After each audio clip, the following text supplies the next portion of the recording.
Imagine for a second that you wake up tomorrow morning, turn on the news, and see that the map of the United States has changed forever. No, I am not talking about adding Puerto Rico as a state. I am talking about a territory so massive that it is 3 times the size of Texas. A territory that could make the United States the undisputed king of the Arctic for the next 100 years. Ladies and gentlemen, in the last few hours, Washington, D.C. has been buzzing with a development that sounds like fiction but is 100% geopolitical reality. Reports are coming in that the U.S. administration has officially renewed its interest in purchasing Greenland. Yes, you heard that right, buying a country. Now, before you laugh and scroll away thinking this is just a social media rumor or a billionaire's whim, you need to stop and look at the facts. Because what happened today involves high-level diplomatic cables and a very specific strategic panic regarding Russia and China. This isn't about real estate. This is about survival. This is about World War III scenarios. So, hello everyone, and welcome to this deep dive analysis. Today, we're going to decode why the United States is suddenly obsessed with this frozen island, what actually happened in the last 12 hours, and why your life as an American citizen might be impacted by this massive deal. Let's start with the breaking news. Just today, sources from the White House have indicated that a new special envoy to the Arctic is being discussed with a singular primary mission: to expand U.S. sovereignty over Greenland. This comes right after intelligence reports surfaced showing Russian nuclear submarines increasing activity near the North Atlantic. Now, naturally, the moment this news leaked, the government of Denmark, which currently owns Greenland, reacted. Their prime minister has previously said, "Greenland is not for sale. Greenland is not Danish. Greenland belongs to Greenland." It was a very emotional, very firm no. But here's the thing about geopolitics. When a superpower like the USA wants something, no is often just the beginning of a negotiation. Why? Because the United States doesn't just want Greenland anymore, the United States needs Greenland. You might be asking, why now? Why is this trending today? To understand this, you have to look at the map. I want you to visualize the globe from the top down. Look at the North Pole. If you look at the world from the top down, you will realize that Russia and the United States are essentially neighbors. The only thing separating them is the Arctic Ocean. For decades, this ocean was frozen solid. It was a wall of ice. But now that ice is melting, and as the ice melts, new shipping lanes are opening up. Suddenly, the backyard of the United States is open for trespassers. The first major reason this is blowing up today is the Russian threat. In the last few years, Russia has refurbished dozens of Soviet-era military bases in the Arctic.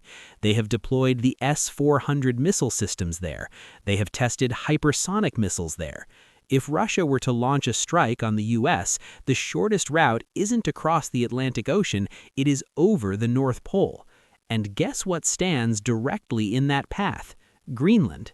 Greenland is the gatekeeper of North America. The U.S. already has the Thule Air Base there, which is the northernmost U.S. military base. It houses the radar systems that are responsible for detecting incoming nuclear missiles. If the U.S. loses influence in Greenland, or if Greenland becomes economically dependent on an enemy nation, America's nuclear shield gets a massive hole in it. This brings me to the second player in this game, China, and this is where the story gets even more interesting. China calls itself a near-Arctic state, which is funny because China is nowhere near the Arctic. But China is aggressive. They are trying to build what they call the Polar Silk Road. China has been trying to buy old naval bases in Greenland. They've been trying to build airports there. Why? Is it just for snow? No, it is for what lies beneath the snow. Geologists estimate that Greenland holds some of the world's largest deposits of rare earth minerals.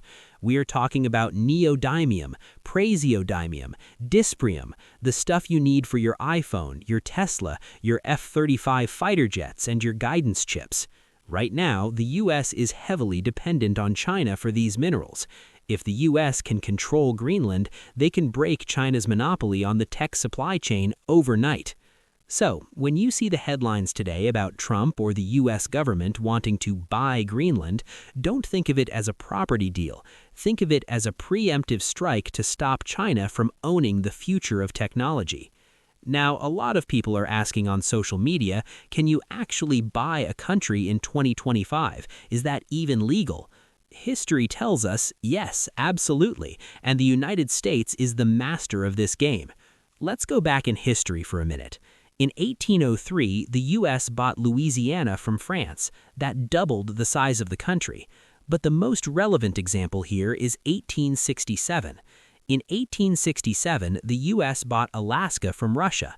Do you know for how much? $7.2 million. At that time, everyone in Washington made fun of the deal. They called it Seward's folly. They said, "Why are we buying this icebox?" But imagine today if the U.S. had not bought Alaska. Imagine if Putin still owned Alaska. Russian bases would be within walking distance of Canada. The Cold War would have looked very different.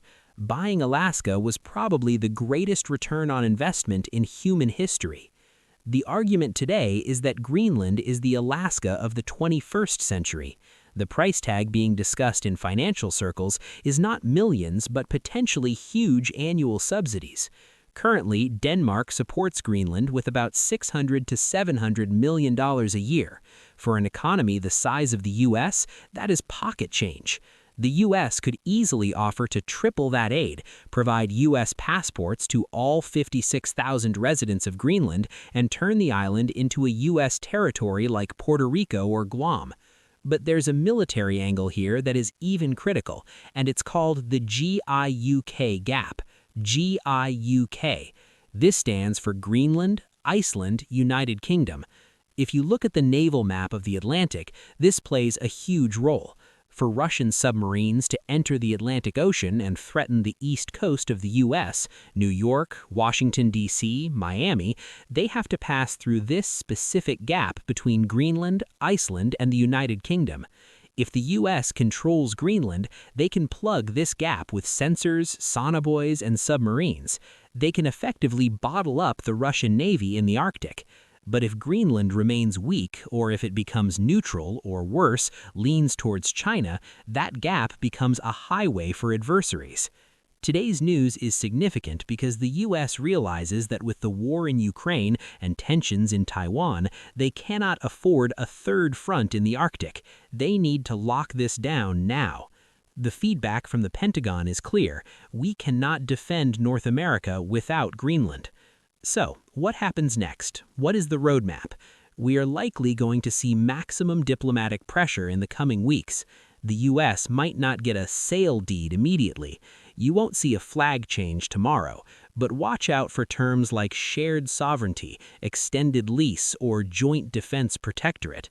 The U.S. might offer a deal that is too good to refuse economically for the people of Greenland, bypassing Denmark entirely. This could cause a diplomatic crisis between the U.S. and Europe, but from the perspective of America first, the security of the homeland comes before the feelings of European allies. This is a developing story, and it's moving fast.